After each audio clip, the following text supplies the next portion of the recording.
everybody. Thank you very much for stopping by and tuning in to the Bob Dodd Show. I have another interesting person for everyone to meet. Everybody, I would like you to be introduced to Sabina. Hello. Sabina, Hi. thank you for coming on. I appreciate it greatly.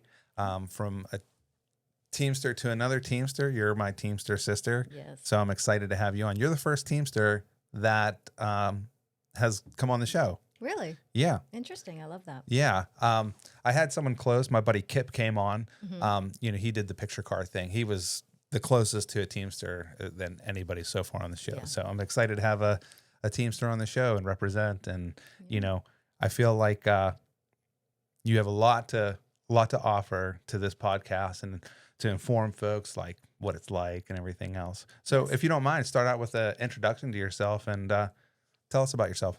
Okay. My name is Sabina.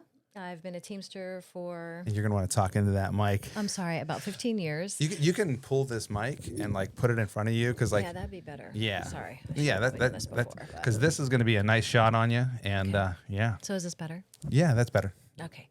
I've been a Teamster for about 15 years. I did start out as a location scout in 2010, and I loved it. I was brought up here I used to date a guy in Florida. I'm from South Florida, born and raised, and he offered me a job. His mother was a locations manager in South Florida. She did things like Cape Fear and Revenge of the Nerds and things like that. So he kind of grew up around that, and he was almost like my brother, because his brother is who I dated, but he was much older. Anyway, so we bonded like brother and sister. And years later, after my son was born, he came to Atlanta and started following in his mother's footsteps. And he called me and he said, "Hey, do you want to work in the film industry?" And I said, "Sure." And he said, "Well, you're either going to love it or you're going to hate it." Oh, that is the key, right? Right. And I said, "Oh, at the time, my son was 7 and I was a single mom and I was trying to make ends meet. And I thought, you know what, I'm going to take the chance." Yeah. So I came up with nothing, didn't really know anyone. My niece was here, but we weren't really, close, and just started working. And it was kind of hard because my son was so young. I had to go through nannies and, trying to get on a show. And you know how it is. You can't just leave a show to go try to find a nanny. And, Yeah. so I had friends come up and help me. But I started out as a scout and I loved it because I loved taking the pictures and the meeting of the people. It was wild, because it's a completely different entity here than it is from South Florida. Yeah, being a scout, you're helping the directors build a look. So And to, read a script and just they give you kind of free range. You're sitting at a bar and they're talking, and then you go out to a bar and you kind of say, okay, what is he doing? What is he thinking? And then you send the pictures to the director, and then they say yes or no. And if you can't really get what they're thinking, they'll send you like a reference photo. But anyway, I met so many cool people. I met this little old man one time. He is so awesome. He was a painter. okay. And he said, "Come down to my basement." And I was like, and I went down, I looked at all of his art, and he was like 80 something years old. He's getting married. Oh wow, He invited me to his wedding. that's cool. What was his name? Do you remember his name? I don't. It was so long ago. One of the film things that so far everybody has had is the ability to forget people's names. You'll work 2 years on a show, face to face, Yeah. elbow to elbow, and you're like, "What's his name again? What's her name again?" Yep. You'll remember the department. You'll remember what they did, but you won't remember the name. That's right. I can actually envision his house and exactly where it is, but I can't remember his name. Yeah. Awful. I'm terrible with names. Even today, I've worked with people for several years, and I'll be like, I don't remember his name. Yeah. Or her name, Yeah, that's definitely the film thing. We get bit by the film bug, and that's like one of the side effects. Yes, and there's definitely a film bug. My goodness. Yeah. And I love it. I really do. It's almost like being a bartender. You just can't do anything else. It's just part of who you are. Yeah. And that's where I'm at. I love it. I do take breaks in between because sometimes it gets a little crazy. But the only thing I do regret about it is, I lost a lot of my son playing sports and things like Sure. that. I couldn't be there. But other than that, it's been a wild ride. It's it's cool. Mm-hmm. You know, every time, I'm sure you have the same experience when you meet people and they ask what you do, and then the first thing that comes flying out of their mouth is, "Did you work on The Walking Dead?" You know? Yeah. You're Yeah. like, no. But that's the first question I always get. Did you work on The Walking Dead? How, Walking Dead? I'm like, how long did you do the locations work? I did that for about a year or so. I went from being a scout to a PA, like a Mhm. locations PA. Oof, let me tell you. Yeah. Those poor people, everything rolls downhill, and that's who's at the end is Sure. locations. Yeah. Sure. So they get beat up. They never get a break. It's really tough. And the last show I worked on, I became a key right away Mhm. because the locations manager was my buddy, you know? Yeah. So he moved me up quite quickly. But I did learn a lot from him, I have to say. I Mhm. mean, he would say things like, "You never forget your radio. It's like a cop leaving the house without his pistol," you know, and Oh things yeah. like that. You can't come in at 7 if that's your call. You got to be in at 6:30, 6:45. If you're on, you know, right on the dot, you're late. Yeah. You know, so he did teach me a lot of things to where I took with me. But it's a funny story how I went from locations to being a Teamster, like driving. Yeah. Um, I was on Taken 3, and that's where I met Liam. Liam Neeson is adorable. Love him. Nice. I drive for him now. That's the only cast person that I'll drive for. But anyway, we were on Taken 3. I was on locations. We had to do an emergency like location for him Yeah. talking on a payphone or something. Anyway, I just got so overwhelmed Mhm. that I just was like, this is great. It got to a point where I wasn't sleeping. I was worried about this and everything. And Yeah. Like picking somebody up is like very, very bad. it is. It's crazy. Yeah. And I was doing a budget for, and a lot of people don't know what this is, but it's a lunchbox. You know, the lunch boxes where they put everybody. Mhm. A lot of people don't know what that is, but anyway, versus a tent. And I had to go down to the coordinator of transportation and ask him how much, you know, because I had to put the driver's salary in the budget. Mhm. Because a tent, you don't have a driver. They just come and they set it up. He handed me that sticky note, and I was like, what? An hour? And good luck trying to find a driver that wants to do that job. Oh, it's awful. I've never done it. That's probably the only thing I have not done in Yeah. transportation. But It's a tough job, guys. Oh. For the folks that don't know the lunchbox, it's a big 53-foot tractor trailer that basically expands into a lunchroom. And on big shows, there's multiples sometimes. Yep. And the person that drives that truck is responsible to get that from location to location to location. And many things can go wrong because it's a tractor trailer that the sides slide out and they can get locked, sunk in. So many different things can happen. yes. It's a tough gig, but And yeah. to set it up is just ridiculous. And some of the rigs I've seen, I'm like, wow. Sometimes I've taken pictures of, you know, bricks and wood and just to get it, because you have to put, I always say that this is such a crazy thing, but I always say in transportation, you have to put 10 pounds of crap in a 5-pound bag. Yeah. Because you put things where a tractor trailer should not be driving and not be going. And we do it because that's what we do. And I love it. So anybody that's an equestrian person realizes, you know, yeah, that film came to where I have my horse and they tore up the grass or they did this, they did that. We get the bum rap a lot when we go to places like that. But yeah, that's pretty cool though. So you were building budgets and you had to present it to the coordinator. And they gave me, I had to bring it to the locations manager. And right then I knew, because, you know, I sound like Marissa Tomei right here now, but my father was a mechanic. My brother was a mechanic. My uncles were, it's just, we always owned a garage. And I've always dated people that were in the construction business, whether they drove Bobcats, heavy equipment, whatever. So I've always been on equipment or been in a garage. So when I saw that, I said, you know, I'm sure I could just get my CDL. Yeah. So I literally did. I quit that job, which I've never quit anything, but I quit that job because it was so overwhelming. And I went and I got my CDL. And because I had been in locations, a lot of the coordinators from transportation knew me. So I was very fortunate. I got hired right away in a van on Magic Mike Nice. in Savannah.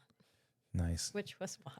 Well, the van, I mean, like you said, Savannah, Magic Mike, and van. The only thing I can think of is like, you got AC. Oh, let me tell you, it was wild. We had a wild time, but and I've never looked back. Excuse me, I never look back, and I love it. I'll drive anything that has wheels on it. Anything. Nice. Anything. That's cool. Yeah, I mean, like speaking of driving anything, you told me that you ride motorcycles, and you sent a picture of your motorcycle. I did. You mind if I share the picture of the motorcycle? Go for it. All right, this is this trusty computer. Because there's a funny story behind this picture, Tell by us. the way. So, I've been riding motorcycles since I was 15. And back in the day, I don't know if you're old enough to remember this, but back in the day, they used to have these little 50s that had the fender flares and everything on them, like a little rice burner, you know? Yeah. So I had a blue and white one when I was 15. And I loved that thing. Then I went to like a Ninja and, you know, things like that kind of progressed. And then when I got older and had my son, I got a cruiser. So I was dating this big burly biker guy at the time, okay? And I went to Polaris in Tennessee, and I had just moved here. So I don't have an accent. I don't have that Southern accent, right? So I go up to Tennessee, and I went to the Polaris dealership, and they didn't have what I wanted. So I went out into the like the warehouse. They brought me in the warehouse, and this thing was like, this bike was lying up against the wall full of dust. And I looked at it, and I said, I love that. What is that? And I thought they were saying, oh, that darn thing. Oh, that darn thing. Oh. And I was like, okay. So I'm like, what's wrong with it? And they're like, nothing. We just can't figure out how to, you know, the carburetor's messed up. I'm like, okay, well, this is like a four-wheeler dealership, whatever. So I said, how much you want for it? And they're like, well, somebody traded it in and they wanted like $800 for it. And Yeah. I was like, okay, I'll buy it, you know. Well, I called my boyfriend at the time and I said, I know you're going to poo-poo this because it's not a Harley, but can you just come look at it? And he's like, sure. So he comes in and sweetest man, but he looked very intimidating. So he leaned over, he looked at it and he said, you know, I got to tell you, this thing's pretty super cool. And I'm like, Yeah. I love it. I'm little, so Yeah. it's little. And it was a 250, which who cares? So he leans over the desk and he goes, listen, buddy, how much you want for this thing? And the guy's like, how about $1 a cc? So I paid $250 for this motorcycle that had No 11 way. miles on it, but it was called a Dong Fang. Dongfeng, yeah, it's Chinese. So, but I thought they were saying that Darn darn thing. thing because of the accent, you know? And he's like, what are you talking about? I'm like, That's I don't great. know. It's like a darn thing. I don't know. But anyway, we put it in the back of his truck. We took it home. He replaced the carburetor, and it's been running great ever since. That's awesome. Yeah, and I love it. But everyone's like, why don't you just get a bigger bike? I'm like, I've had a bigger bike. I love this little thing. It's a little bar hopper. I don't go long term. I'm older now. I don't go on the road for hours and hours. Oh, yeah. It does 80, but let me tell you, It does screams. 80? It does 80, but it screams so loud. It's the loudest bike. If you get up there, like around 55, 60, it's like, Wow. you know? So everybody behind me, they're like, oh, but it's fun. It's Yeah. a lot of fun. These Chinese bikes are, you know, they're probably worth the smiles per gallon, like for what you actually pay for them. Yeah. You get more smiles per gallon for the dollar on these 100%. bikes. Yeah, and for folks that are watching, I have it on the screen there. It's black on black, but they say it's murdered out. Yeah, we did some modifications. Yeah, I think I have another, let me see here, another view of one. There that is. Yeah, I changed the seat out of it. They had this Yeah. seat on it, and I changed it to like a snakeskin seat. That's a sexy bike. I dig it. Thanks. I love it. It's so cute, and it's not super fast, but I fly on it 'cause I Yeah. don't weigh anything. That's So, cool. That's yeah. really, really cool. Yeah. Nice. And you kind of consider yourself a little bit of a tomboy. And I noticed too that you sent me a picture here of is this your pickup truck in your car? It is. I drive a dually, and Yeah. everybody that sees me get out of that thing goes, "Oh, you got horses?" I said, "No, it wasn't really a need; it was a want." Yeah. When you drive tractor trailers, you can't. For me, Yeah. just for me, I can't. I get in my son's little Sonata, and it's like That's a a go-kart. cool pickup Yeah. truck. Thanks. I miss my truck. I love it. Yeah, that's really cool. And then what kind of car is this? Is like a Oldsmobile or what is it? Mercury or what is it? It's a 1966 Dodge Charger. Dodge Charger. Geez, guys, don't judge me. I don't know cars that well. Okay. But it's beautiful. Thank you. Yeah. It makes a statement. She's Viper Red, and her name is Layla. I name everything. My motorcycle's Lulu. Okay. Layla. Black Betty is my dually. But yeah, she's been great. Nice. Been great. But just minimal work to her. She needs a new paint job and things like that, and new interior. But however, I love that car. Everybody, everywhere I go, the minute I bought it, I went to a gas station and a guy came up and offered me literally almost $10,000 over what I paid for it. Wow. And I was like, absolutely not. I'm never going to sell this thing. Yeah, you don't need to. You No. don't need to. That's Love a it. beautiful ride. Thanks. I mean, it screams like I'm slamming that pedal to the metal. That fastback is just a good look. Yeah. It's the first year they ever built those. Is it? 1966. Yep. That's cool. Yep. Man. That's real cool. Yeah. And having all these toys, I mean, being in the film industry is pretty much what funded all this stuff. Yes. So the rumors of making lots of money in the film industry, you know, could be true. Like everyone who talks about the film industry, they just think, oh man, you must make a lot of money, or you get to meet all the cool actors or actresses. And, you know, you brought up Liam Neeson, you know, it's like, I think a lot of people in the film industry, we love our jobs. It kind of, the film industry fits us. We don't, you know, it's not necessarily we fit the film industry. The film industry fits us. Right. So when it comes to that work ethic, you know, a lot of people in the film industry, they have a very, very like strong work ethic. Mm-hmm. You have to. Yeah. Even like the laziest of them guys right here. I mean, like you got to perform in some regard to keep your job, to be asked back, because you're only as good as what you did your last show. Yes. So yes. I think that having all these beautiful motorcycles and cars and trucks and things like that, you know, there are caveats to working in the film industry. But Yes. would you mind telling people how many hours that you work in a week? Oh, goodness gracious. Yeah. Yeah. I mean, it varies, but however, back in the day before everything happened, I went on a show once that, thank God, it was only 3 weeks. We were working 102, 105 hours a week. Yeah. A week. And That's it not was uncommon. rough. Yeah. It takes a lot. It takes a lot out of you. And I don't think people understand. Like when I was in locations, people used to just complain. And I was like, I understand we're an entity. Like we're like carnival, like a carnival. We come out, we're like little carnies, and we just do our thing, and then we leave like nothing happened. But we're a force. Yeah. And you know, it's wild. I don't think people understand what we go through to bring that to them, you know. And it's not like it's horrific, because it's beneficial. I mean, we all make a great living. However, you know, I think people in the film industry, now don't take this the wrong way, folks, we're messed up. We have, we're wired differently. Yeah. And military people, when they get into their situations, they call it the suck. Now, obviously, we're not fighting with weapons, or we're not in war or anything. Right. But we have our own version of something like that when films are being made. Yes. And it could be a location that's a rock quarry. It could be a location that, just downtown, get in that truck.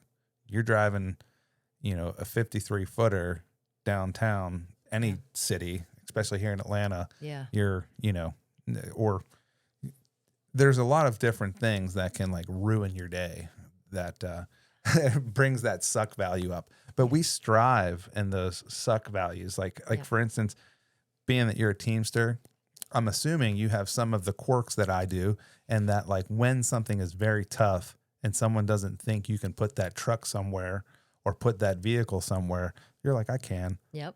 And then you get mad at them when you're like, I can't. And they're like, yeah, you can. Right. Right. Oh yeah. Absolutely. Yeah. So like there's those aspects that I find very interesting about our job and the amount of effort that you put in, you know. Do you have a favorite vehicle to drive as a Teamster? I do. I love the Lull, the Pettibone, whatever you want to call it. I absolutely love to operate those. I did it on Ant-Man for 10 months with my very good friend, John. And people from LA came over from construction, and they literally taught me everything I knew. Oh, sweet. 10 months of training. I was hanging beams. I mean, literally, I got so good on that thing. I'm not trying to toot my own horn, but I literally got really good on that thing. Nice. I absolutely love it. And I'm one of the very few women who drive fuel trucks. Fuel truck is my jam. I Yeah. love the thing. I don't want to do anything else ever again. You like And going to them shady ass gas stations I at do. nighttime. I do because I do. Man. I'm Folks, not afraid. I mean, we film in Atlanta, and a lot of Mm-hmm. Atlanta is bad. And when you are a fuel truck driver, people do not think that you don't have any money. They think you have all the money when you roll up in a film vehicle. Yep. And I did fuel truck in New York, and I had people approach me. Oh yeah, I'm sure. Yeah. And when I was working on fantasy football, my buddy Ruben and he was doing the fuel truck, and just because he needed help, I would like jump in with him and help him knock out the vehicles and stuff like that. Yeah. And we talked about how often we get approached when we go to the gas station when we're in our production vehicles. Oh yes. So it happens. And being a woman, I can only imagine that just adds a little bit of shadiness to it. It does. It Yeah. does. I have to say though, I have really never been messed with. I go and I don't know if it's like the presence or the walk. I don't know what it is about me, but when I go to work, of course, I just wear dingy stuff because you know it's going to get nasty. But I guess I have a walk about me. People will come up to me, and I have a vest because you have to use your hands. So I have like, you know how the camera people have vests?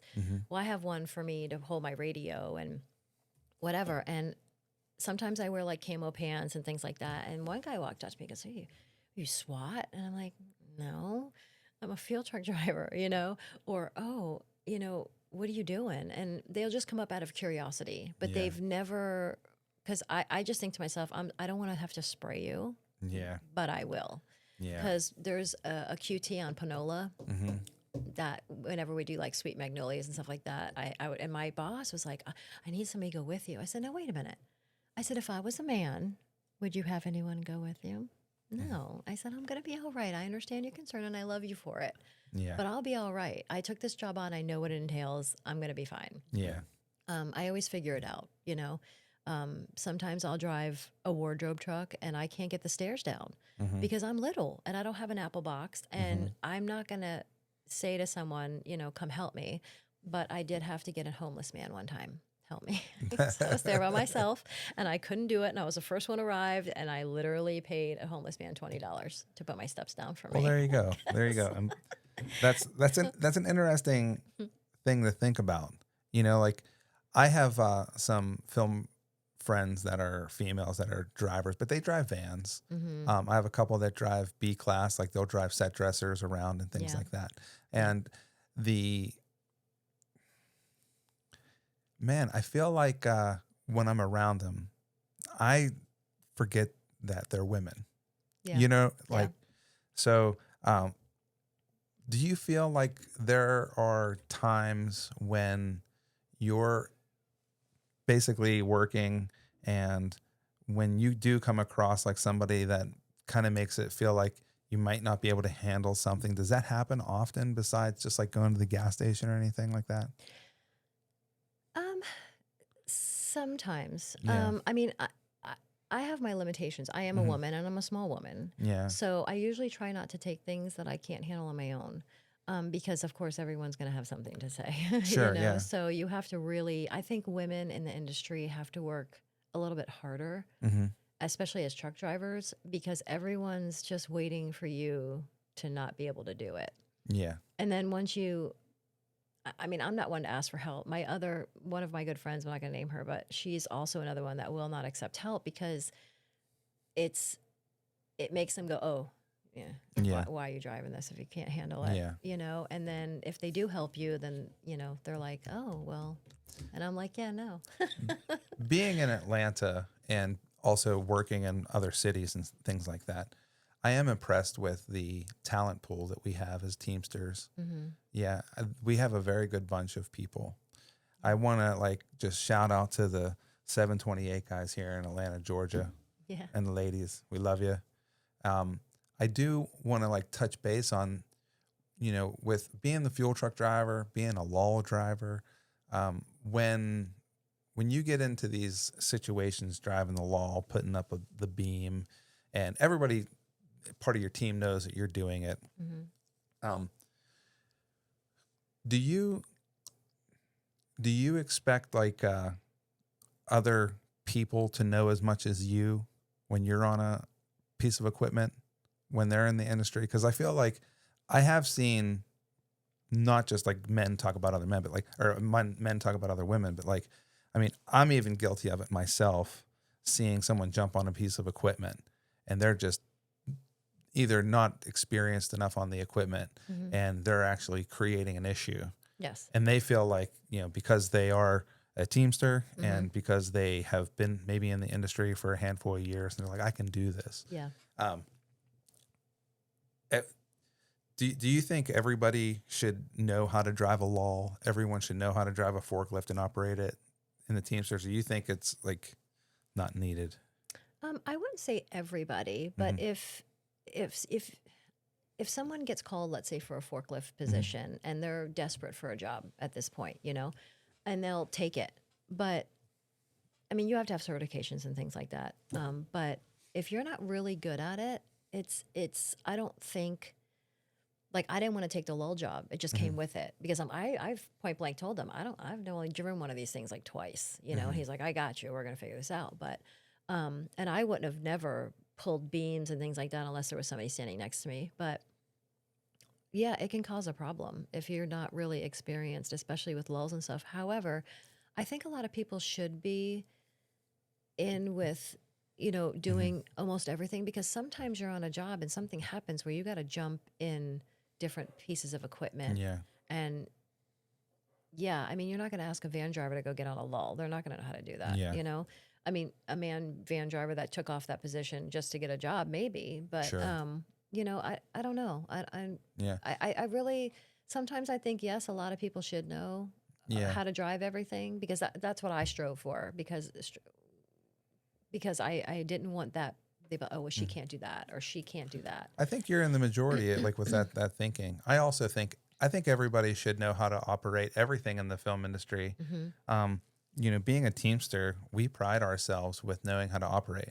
Yes. Whether if it's the lull or a skid steer or whatever piece of equipment that might need to be on the show. Yes. We don't want to relinquish that vehicle to anybody. Right.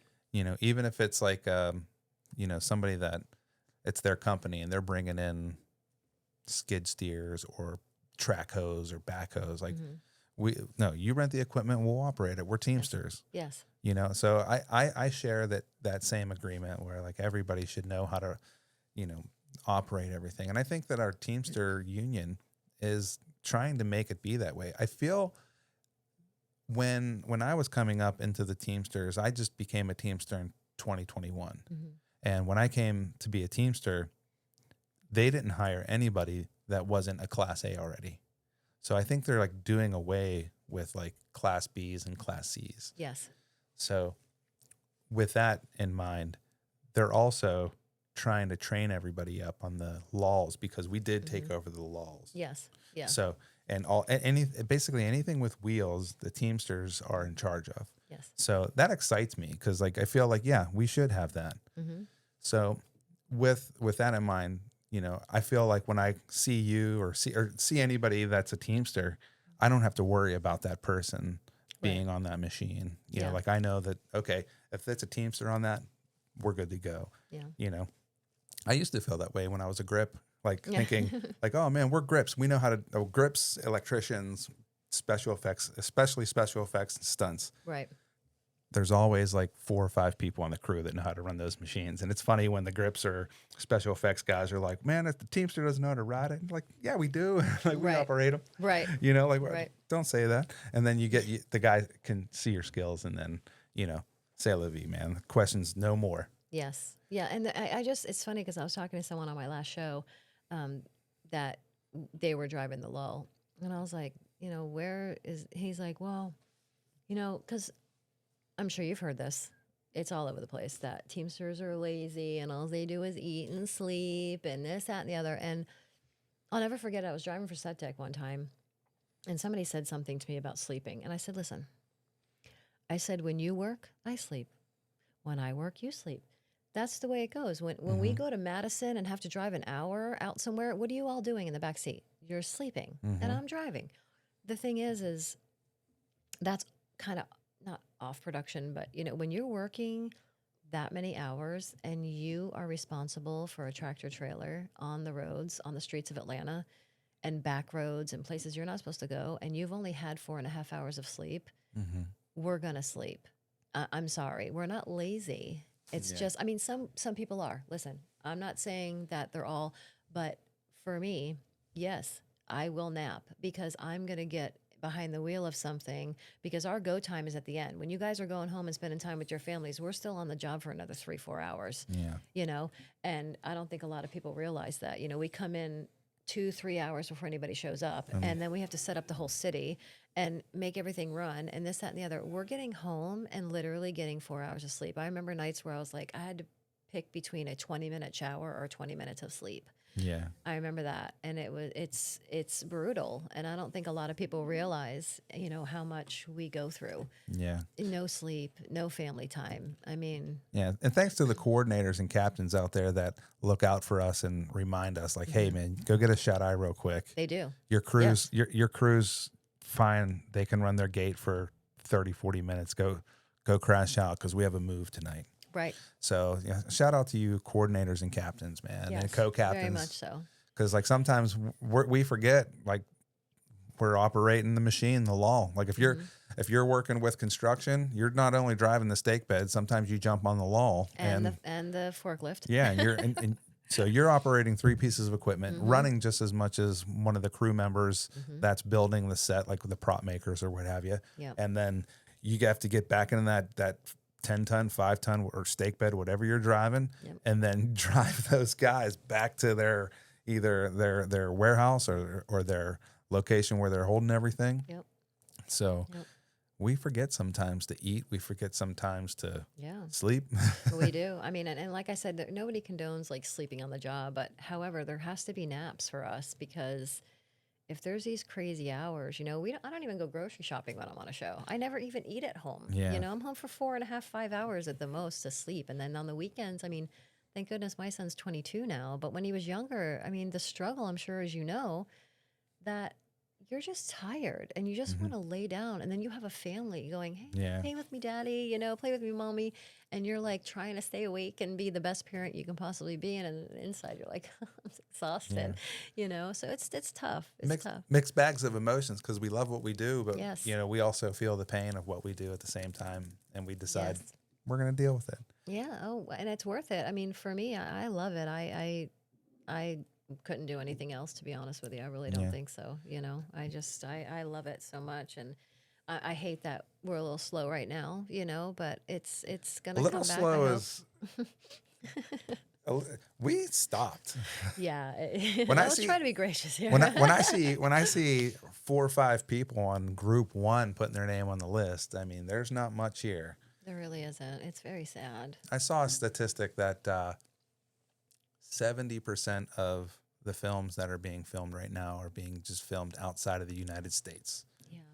You know what, though? I saw something the other day. I forget it was yesterday or the other day, but anyway, it was about a set that was built with water, and it broke. And never do I ever want to see something like this, but it broke, and somebody had commented, you get what you pay for, or something like that, which was kind of rude. But I don't even know where this is going to go, to be honest. I mean, I don't think it's ever going to be like it was. No. Unfortunately, when we would had 47, 48, 49 shows going at the same time. I mean, we pretty much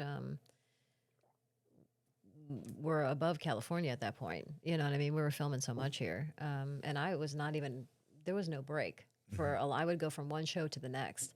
It's nice a little bit now. I mean, kind of, that I can take a little bit of a break in between, but 2-3 months is my choice. But, sure.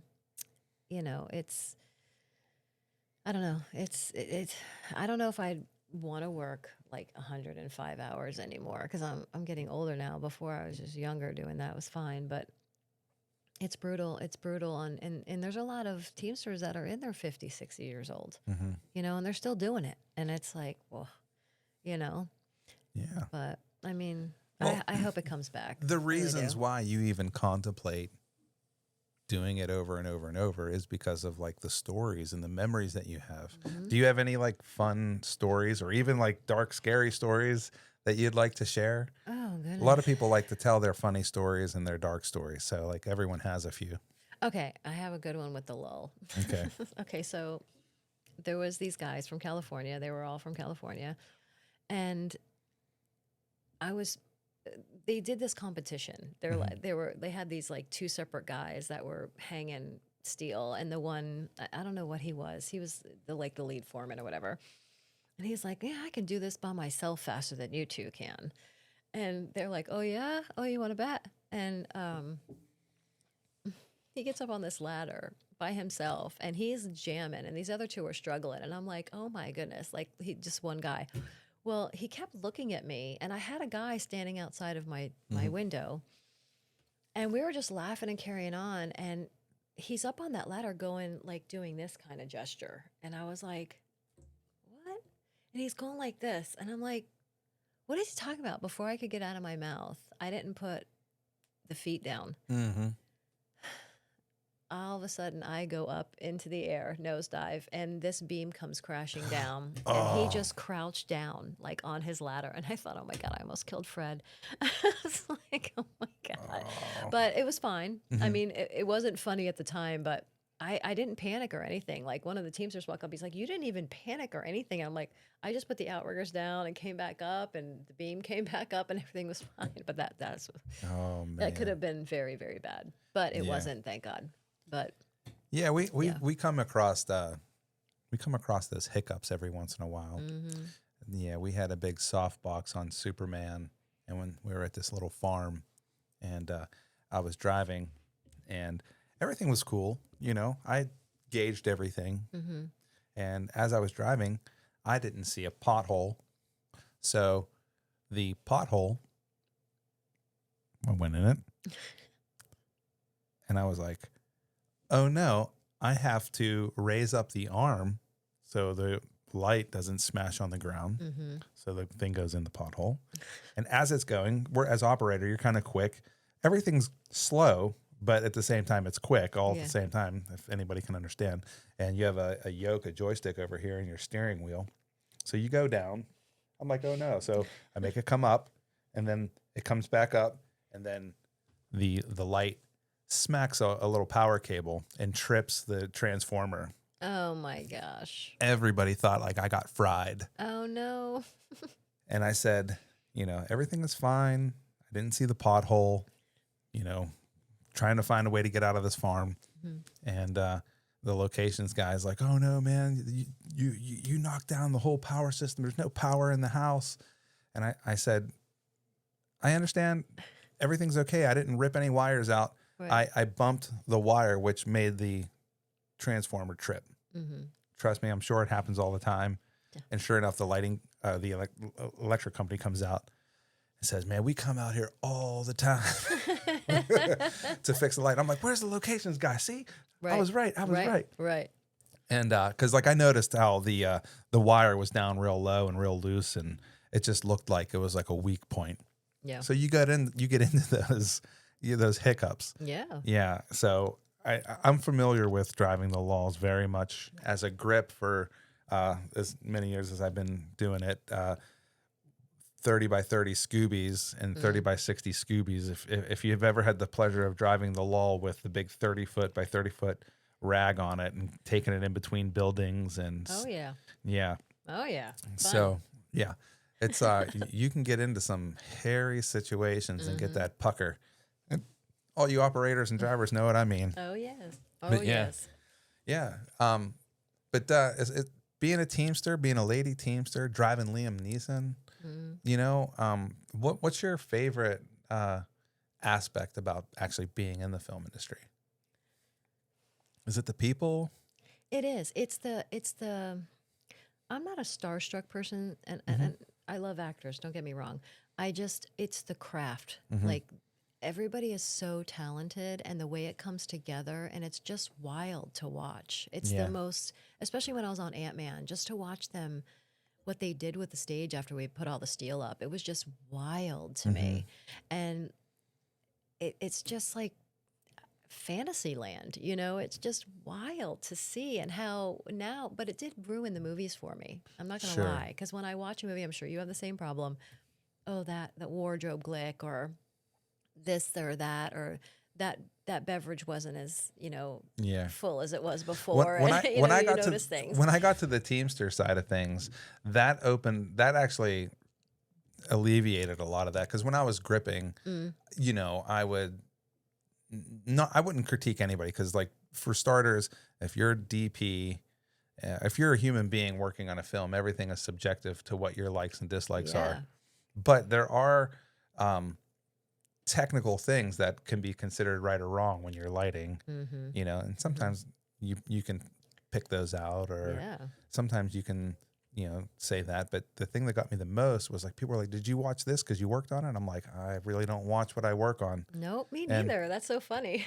yeah, because like, for instance, I mean, like one of the biggest shows that I've worked on so far has been Ozark. So that's always brought up on the podcast here. Yes. And like when you go through a show, Ozark, I worked as a grip on it, Mm-hmm. and that was known to be a grip killer show just because of how the scenes looked. Right. Right. Continuity is a grip's job. So we worked real hard, Yeah. and there's a lot of days where when I'm like, I'll see a scene, especially if it comes up on a short, like in my YouTube feed or something, like I remember that day. Yep. Exactly. Exactly. I remember that day. Yep. But Yep. yeah, I mean, I'm in it for the people too. I'm questioning whether if I should go back to the film industry or not. It's almost been a year since I've worked in the film industry. I tell people that I've been in it 18 years, and I sit there and think to myself, is it 18 years? Because COVID. I know. had 7 months off in COVID. I had a year, like 9 months off for the writer's strike, Yep. and now I've almost been off a year. So is it really 18 years? I mean, I don't know, but it's been difficult. So I've been thinking, like, what should I do? So I've been looking Yeah. outside of the industry. It's kind of tough. Yeah. I've thought about it, but I don't. I think I'm just going to retire, and Yeah. I might work. And that's the beauty of our industry is we can come back and work a show a year. Mhm. Like I can move to Costa Rica if I want to, and then come back and have my permanent residence here and work a show if I wanted to. So we have that beautiful ability to do that, and I think that's probably what I'm going to do because I thought about driving a fuel tanker. Mm-hmm. It's not the same. It's not the same. You don't have your Sure. buddies around you. And, I get to cut up and have fun. And you're Yeah. just a little loner person with this big old fuel tank. That real world rates are, I think that's the biggest slap in the face when you leave motion picture world and then you go back to the real world and you say, I had an instance where I filled out an application for a truck driving job, Mm-hmm. and it said 28 to 32 an hour, and I was like, okay, cool, let's see this one. Right. And I get the phone call like, hey, you're interested in coming aboard? That's great. Mm-hmm. When can you start? You get all that information. Then you say, well, what are you going to do for my rate? And you're expecting them to say 28 because that's 28 to 32. Right. We start everybody off at $18.50 an hour. It's like, that's not what your ad said, Right. Yeah. And so I've had a couple trucking companies do that to me. Yeah, that's And awful. yeah, and it's like, you're asking a lot of your truckers because you're asking them to have mechanical knowledge to be able to inspect vehicles and help your mechanics be able to like troubleshoot stuff before they come out. Mm-hmm. And what you're really offering somebody is a wage that I think they can get at Home Depot, Right. or right. or somewhere. I mean, I could be wrong, folks. I don't know. I still haven't really landed back in the real world yet. So I'm kind of like, that's kind of like salty a little bit on my end that you're going to post something for 28 to 32 and then Yep. offer 18, Right. So I kind of like stopped putting out my feelers. I know our union just put out a bulletin for folks that want to like do anything in construction, that they're helping people land Yeah. jobs there. Yeah. Yeah. They're doing a lot to help. And I love that. I do. But you talking about the real world, I wanted to touch on that because it is so true. There's such a different and a lot of people, if you're not in the industry, don't understand what you said Yeah. about the Speak a real little bit. world. Yeah. About the real world. Yeah. Because for us, everything is so fast paced, right? Mm-hmm. Like you gotta run or whatever you gotta do to get something done in 5 minutes, because there's a bunch of people standing around in the production and, this, that, and the other. And I heard somebody tell me that, I don't know if this is true, but like if it takes you 10 minutes to get something done, it costs the company da da da da. Yeah. You know what I mean? And I'm like, oh my God, But when you get back into the real world, like I don't know about you, but I'm like this. Like everything has to happen like this Mm-hmm. because I can't. I'm like, okay, Sabina, you're back in the real world. You're not there anymore. Not everything has to be done within 2 minutes. Yeah. And I found myself doing that all the time, rushing this, that. And I had to really meditate to get out of that. Okay. So I don't know if you experienced that, but everything, like I want people to drive faster and I want things at the cashier to be faster. And Yeah. I need this paperwork to go through faster because that's what we do. Yeah. But that's not the real world. You Yeah. know what I mean? I guess that I would say I have similar expectations in the real world. Yeah. Because once we accomplish a mission, we do have some digesting time to say, okay, we accomplished that mission. Yep. We can take a minute. We'll go ahead, get a drink of water, Mm-hmm. sit down, go back to doing whatever we were doing before this fire started or whatever. Right. And we'll go finish that. And because timing is everything, even when it comes to, going to the bathroom. Yes. Like everything is quick. My wife has always been impressed with my ability to like, oh, we're going to go somewhere. All right, I'll be right back. And where are you going? I'm going to go to the bathroom real quick. How can you just decide you're going to go to the bathroom? Yep. Well, I don't know where I'm going. I don't know if there's a toilet there. Right. So like, A, that can help you, and B, that kind of can shoot you in the toe sometimes too. Yes. But, like we are really trained to do carny-like stuff. We are a Yes. show, and we get up and go, and we stop Mhm. and we come back. Yep. Rock and roll world is very similar to that. Yes. Yep. And any kind of entertainment, I think, is very similar to that. Yeah. So shout out to all the entertainment folks that are still working and hustling and bustling. Yes, absolutely. yeah. I mean, it's not glory. It's the thing is glam and this, and it's not. What It's really not. What would you tell someone trying to start out getting into the Teamster world right now? Oh, people ask me that all the time. How do I get in? And I ask them, my first question is, do you have young kids? That's my first question. Yeah. And I'm real with them. I'm real with them. I'm like, you are going to be tired and you're not going to be able to spend that much quality time. And it's brutal. A lot, not all the time. I mean, we cut up, we have fun. You're going to spend more time with people at work than you are ever going to spend with your family. Mm-hmm. I am single because it's very hard to find somebody that can understand. And I've broken it once, but I had a rule that I would never mix business with pleasure because especially as a woman in this industry, they don't take you seriously enough anyway. And then when you start doing that, then they really don't take you seriously. So I try to put that in perspective. But anyway, I just tell them, your life is this place and you're going to be here 18 hours a day and you're going to be tired on the weekend. So if that's what you want to sign up for, it's great. I mean, you have great benefits, you have good money. But once you get in it, like you said, it's hard to get out because then you're looking at other jobs and you're like, I'm making half, of what I was. But then again, you're only working 8 hours a day, which is like part-time for us. That's a thing that I always try to tell people, especially whether if it's Teamsters or whether if it's being a grip. I say, listen, you make all of your money in overtime. Yes. So you have to be prepared for overtime. Yes. And we work a half a day.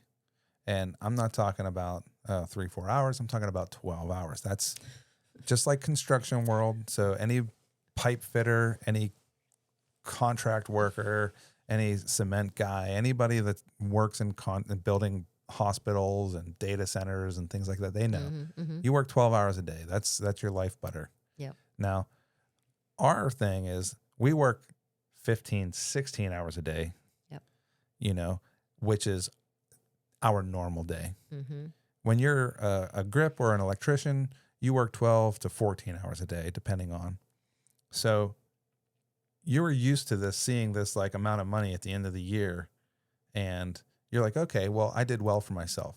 Yep. You have to remember, you worked basically a year's worth of employment in 7 months or 5 months. Right. You know, one of the two. Right. And so when someone tells me that you make great money, it's like, no, we really don't make great money.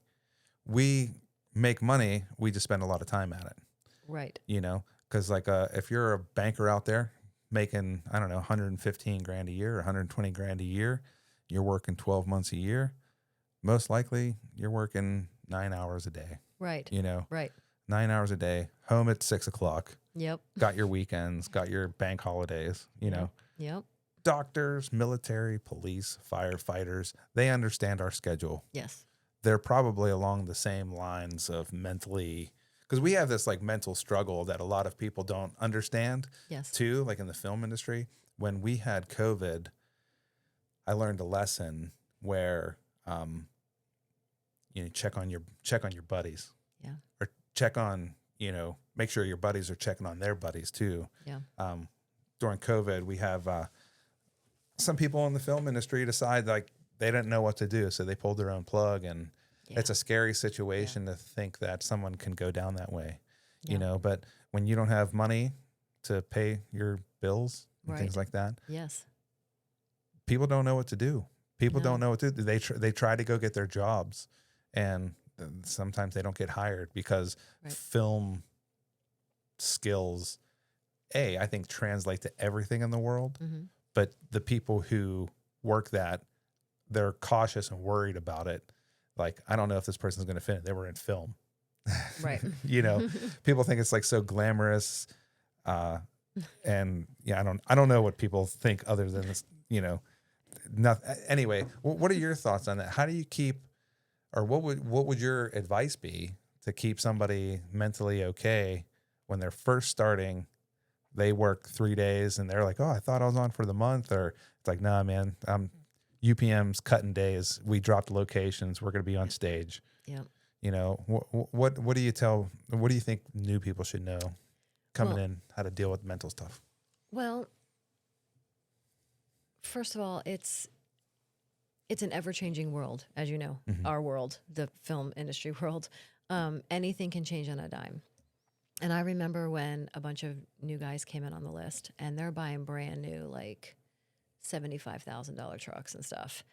And I said to him, you know, which I learned from when I got in, he always said to me, you have to have at least 3 to 6 months of back, because you don't know. You don't know. It's very unpredictable. Our world is very unpredictable. And I saw them lose and get, you know, because it was in and then it was out. You know, it just stopped like that. And I mean, thank God I prepared. But a lot of people, especially when you're not used to making that much kind of money, and then you come in and you're making all this money, and then you want to go buy stuff, which I get. I did the same thing, you know, but I prepared for everything because I was taught that in the beginning. And that's what I would tell people. Listen, it's an ever-changing world. You could work for 6 months, make a ton of money, but then you might not work for another 6 months. There's strikes, there's this, there's that, there's overseas now, like especially now, you know, and it's very sad to watch on Facebook, just watching people selling things. And we did a lot of shout outs like, listen, if you're having a hard time, you call my phone day or night.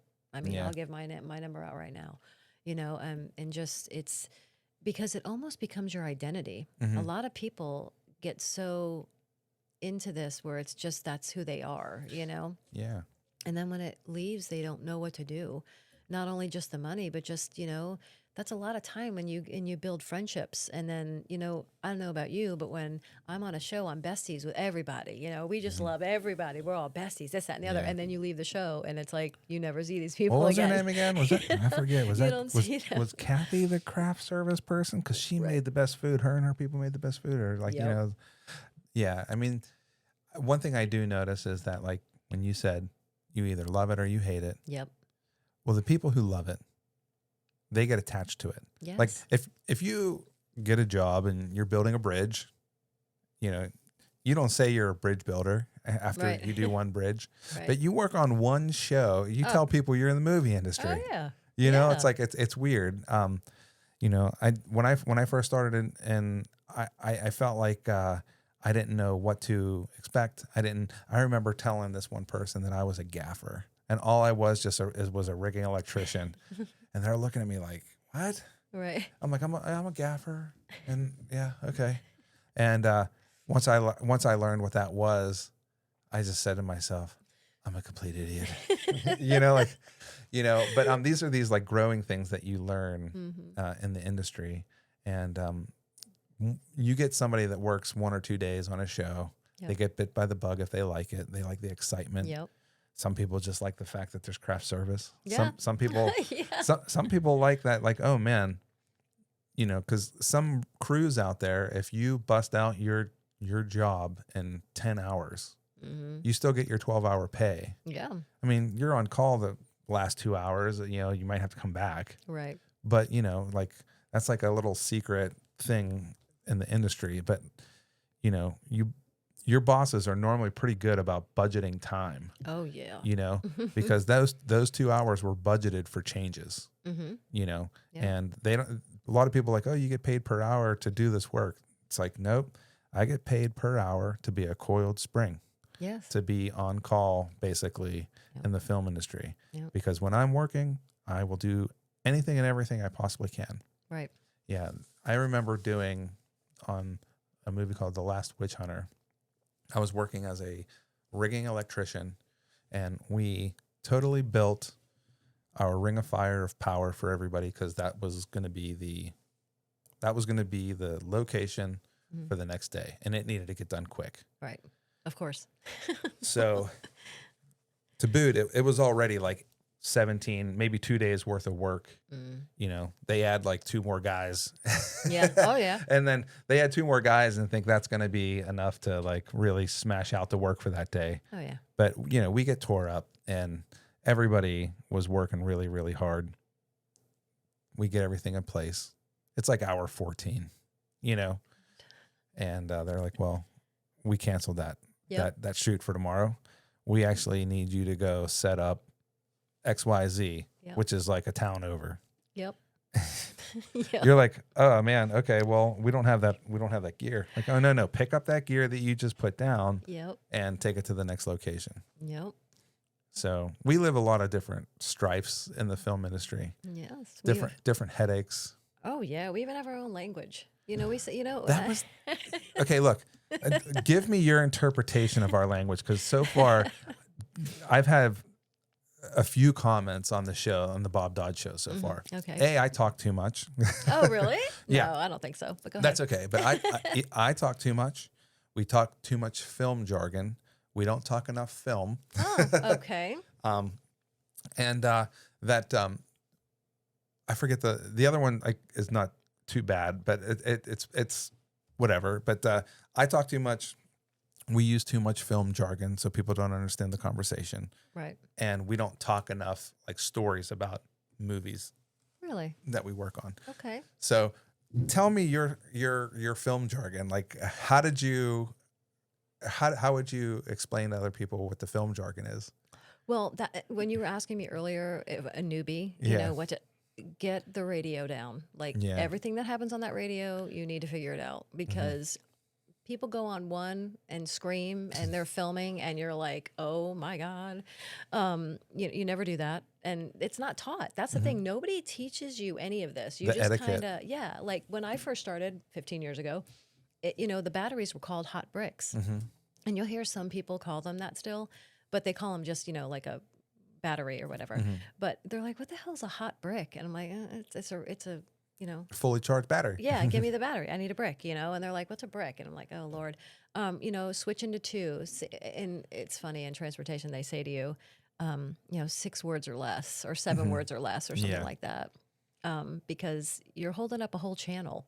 You know what I mean? Talking about something you could talk to someone on the cell phone about. You know what I mean? We hate that, because sometimes you're trying to catch a little bit of siesta there. My buddies are starting a podcast, and they're calling it unnecessary dialogue. Oh, okay. And it has everything to do with because they're chatterboxes themselves. They're grips, so they get a pass. Well, yes. But so if you can just imagine what conversations are like on Channel 7 for everybody, grips are on Channel 8.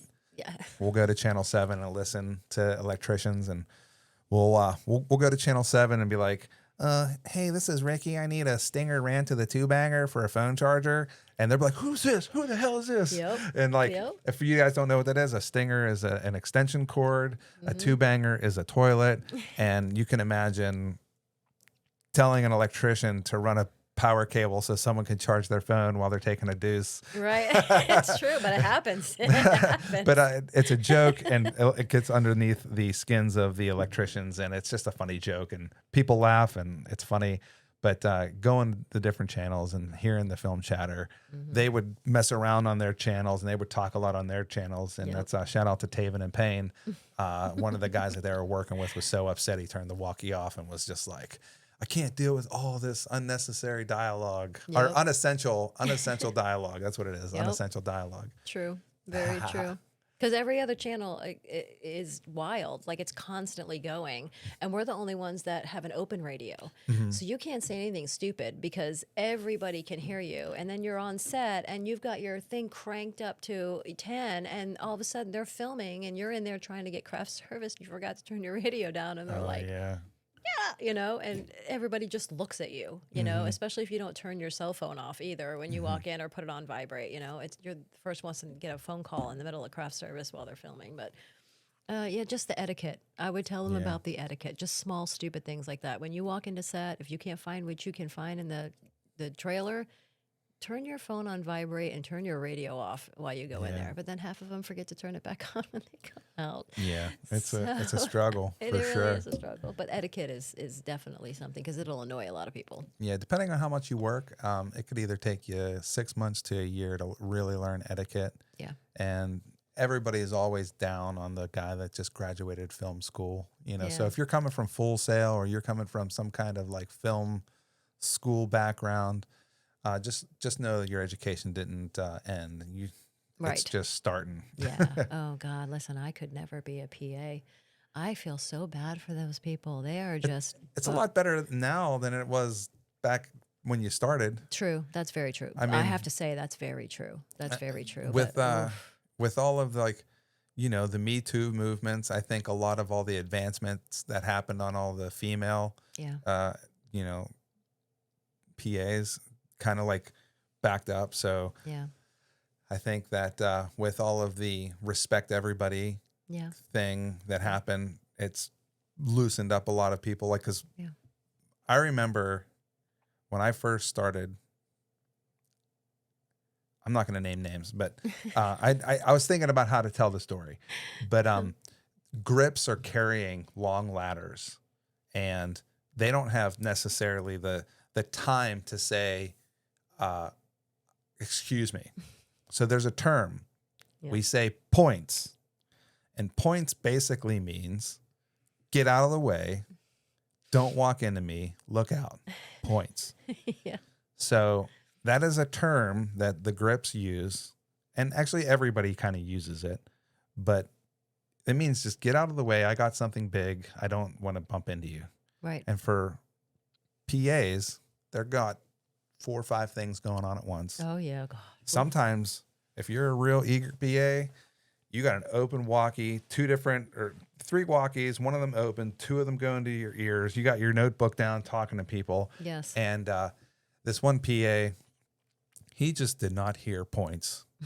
And one of the grips, the local grips in Pittsburgh, was like yelling points. I mean, he's not in the wrong, but he just pushes the ladder into the back of the PA, and the PA is just like, whoa, you know, and everyone's screaming at the PA, points, points, points. Yeah. And you could just tell, like, the PA, this was like his first gig. And he was just like, he hit me. He hit me. You're like, you're in the way, buddy. Get out of the way. Yeah. Like when a grip says move. Yeah, you got to move. Get out of the way. Yep. So I always tell people if they're interested in joining the film industry, I think about, you know, how tough your skin is. I was just about to say that. You have got to have some tough skin. Yeah. Tough skin. Personalities will cut through that like a hot butter knife going through butter. Yeah. You know, Yeah. if you get mad easy, I think that's, you might want to try to change something. Or if you're a control freak too. Yeah. I'm actually, now that you said that, I'm very surprised that there's not more confrontation than what we have. Like, I don't ever see any kind of fights break out or anything stupid. You know what I mean? Like, with all the tension and the fast-paced world that we live in, tempers could so flare, and they don't. At least I don't ever see that. I mean, I've seen it a couple of times, but it's wild how it doesn't get out of control, you know, with the lack of sleep Yeah. and all that. I mean, for me, that's why, I mean, kudos to the PAs. I could never do that job. Yeah. There's no way. There's so much going on. They have so much stress. Just somebody just breaking. You know what I mean? I just Yeah. don't see a lot of that. It's wild. Well, from working on set, and you know, I've seen quarrels happen. You know, especially interdepartmental quarrels. Yeah. You know, Yeah. if you get a day player coming on, and he's a random hero. In the film industry, a random hero is a term that I use that explains multiple different personalities. One of the personalities will be they'll take credit for the good work you did. Right. Second personality, they'll rush in and mess something up. And then they'll talk behind your back Right. to try to take your position. Yes. That, oddly enough, I have not seen a lot in Atlanta. Really? There was enough work to go around. Yes. I did see it in New York. I did see it in Pittsburgh. You know, oddly, I mean, there's a lot of work. There was a lot of work at the time in New York, but Pittsburgh is a small fishbowl, and there's a lot of fish in the fishbowl. Yeah. So I can see why stuff like that would happen there. But, you know, the quarrels get squashed quick because the cliques determine who's going to be around. Right. So, you know, woe to the third that comes on to the crew. And the third is just an additional man that comes on to help for whatever it needs for the show for that day. Don't come on thinking you're Billy Badass and you're this amazing tech or you're this amazing operator, because most of the crews nowadays are click based. And if you don't work well with the crew, they don't care how well you can perform. Right. You might be the best standalone operator. You might be the best standalone grip. You might be the best standalone whatever. But if you don't work well with the core crew, the best boy is not going to, or the captain, they're just not going to have you back. Right. Because they have something going on. So I think that's why you don't see a lot of that. Right. People recognize that more and more and more, you know, especially with the, you know, Facebook and people doing their little short videos like on set and things like that. Yeah. There's a spy network out there. Oh yeah, absolutely. Absolutely. You know, spy network out there. So that's why, like on this podcast, I'm always worried about talking about the shows that we worked on. You know, I bring up Superman. It hasn't, matter of fact, I think it comes out July 12th or something like that. You know, I don't say anything that will mess up my non-disclosure agreement. Right. But you know, you can still talk about your, you know, what happened to you, you know, and how you liked it. Superman was one of those films that, man, I was working with the grips.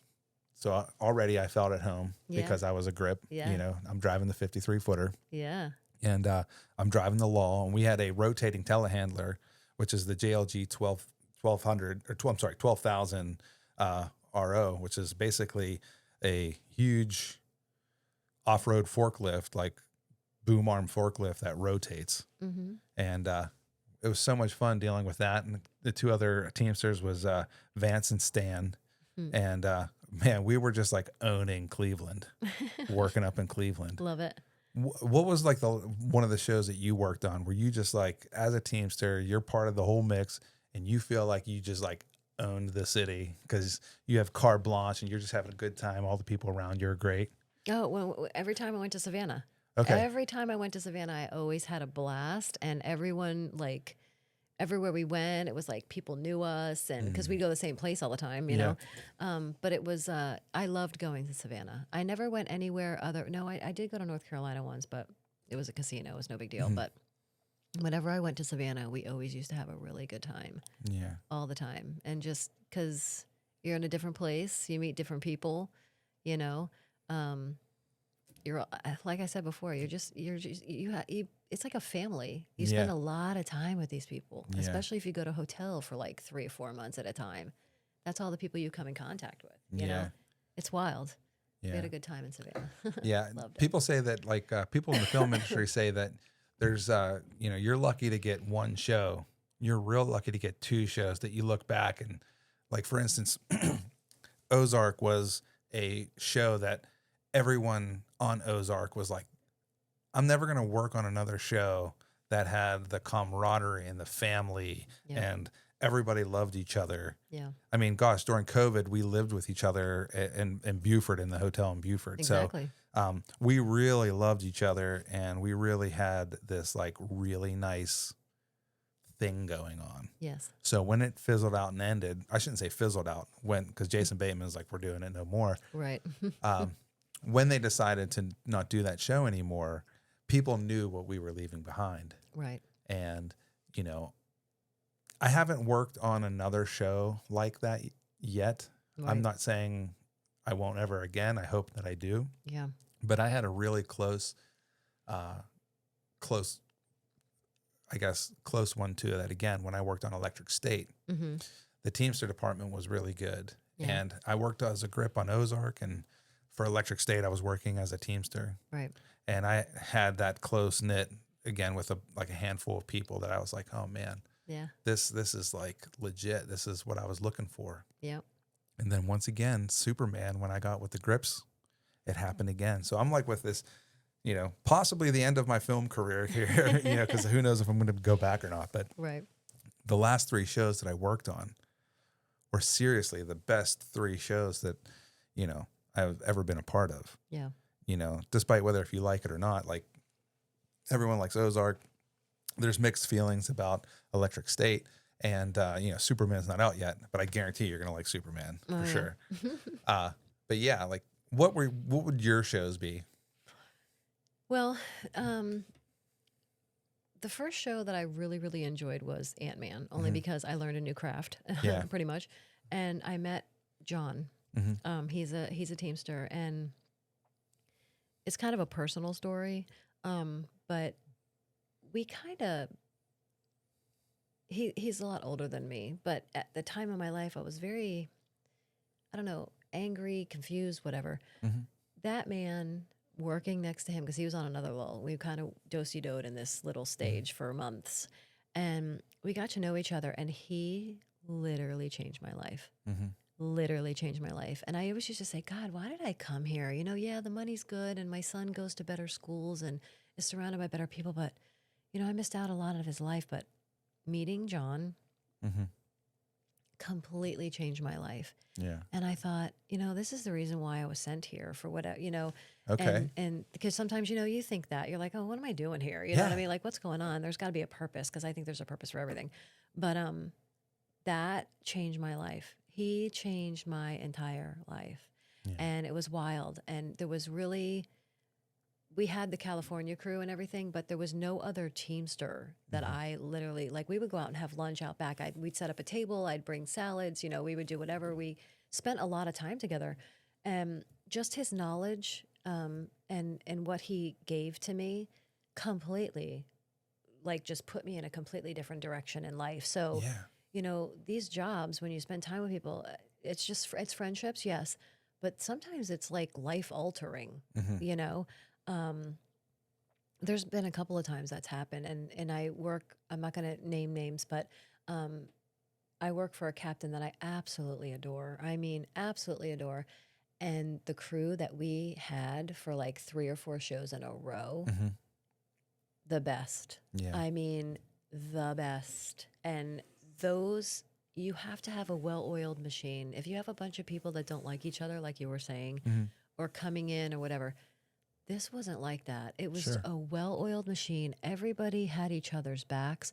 There wasn't one, I don't remember anyway, of one person not liking the other person. Yeah. We're talking van drivers to construction people to on production people, and we were killing it. I mean, it was a hard show, Mhm. both of them, all three of them. But it's wild. It's Yeah. wild how you build these friendships and you become literally like a family. We watch people's parents pass away. Mm. Like I was on Sweet Magnolia. No, I wasn't. I was on Zoltar when my father passed a couple years ago.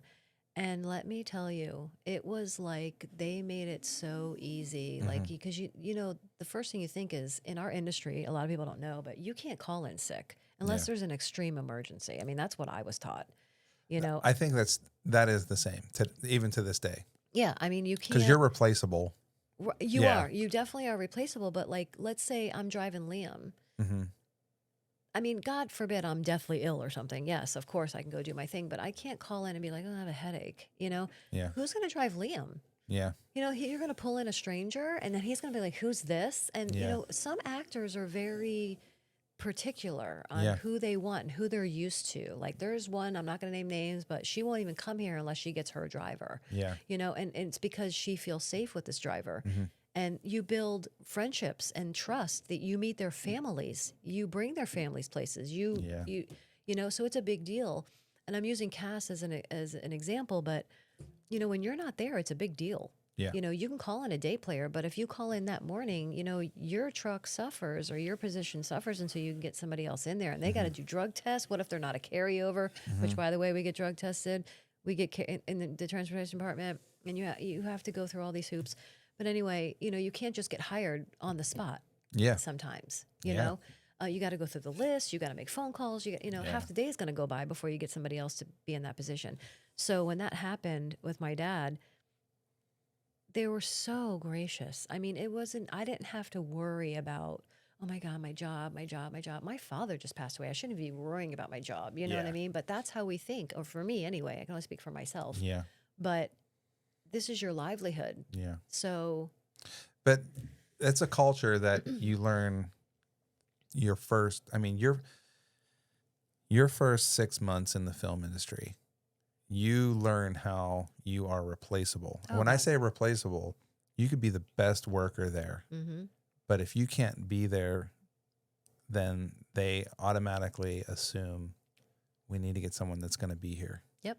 Because when you sign up to work on a show, you're basically signing a contract stating that you're going to be there. It's an unwritten contract, but Right. like, because everybody's a day player on a film show. There's no real core crew. There's no real you're full time. Right. Everybody is subject to change. Yes, 100%. Yeah. 100%. You know, so you sit there and say, I want to give this much of my life to this company because I need this much out of the company, and it becomes this transactional thing. Mm-hmm. And we look at it as transactions of, you know, time and money. But once you add all the people that you love, and all of a sudden you've worked for the same coordinator and the same captain, or you work for the same key, you get this, I don't want to let them down. Right. Oh, yes. And when you do have life things happen, you sit there and you start evaluating what's more important at the time. So It's so true. and you don't mean to do it. No. It is just it's a conflict of, it's just one of the things you have to deal with in the film industry. It's 100% true. I mean, you really do. Like I was more worried about, oh God, what if somebody has to do my job and my father is in hospice, you know, it's like, hold on a minute, you know, but that's you do think that way. And Yeah. I'll tell you, there's no more of a truer statement than the show must go on. Yeah. That the show must go on is the truest statement because it doesn't matter what happens. Yeah. It's going to go on, whether you're there or not. Yeah. It's going to go on. And that's like, and I think that term came about because in Hollywood, you know, everybody's family in Hollywood. Mm-hmm.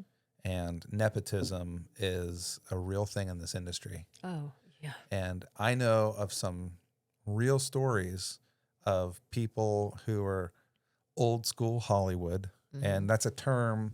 So that means for the people that built Hollywood, there's families that everybody's family is intertwined in that. So there's old school Hollywood where someone is passing away, and the person that's passing away, it's like, go get it done, my boy, or go get it done because you need to finish the show. Yep. It's like, Yeah. and that was the mentality of Hollywood back in those days. Yep. And the show must go on, I think, came from something like that. Probably. Comment down below. Right. Let me know if I'm wrong. I probably am wrong, but that's what I think I read something along those lines. Yeah. Because it was so important. Artistic people are so diehard about their passions. Yes, they are. So, and I'm passionate like you are about being a Teamster. Yes. And about being a grip. I love gripping still too. Yeah.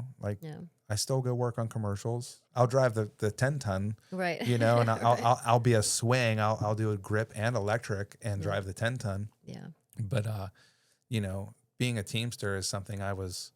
You don't know this. I'm sitting here thinking we know each other, and we've literally just met. But I feel like I know you. So like.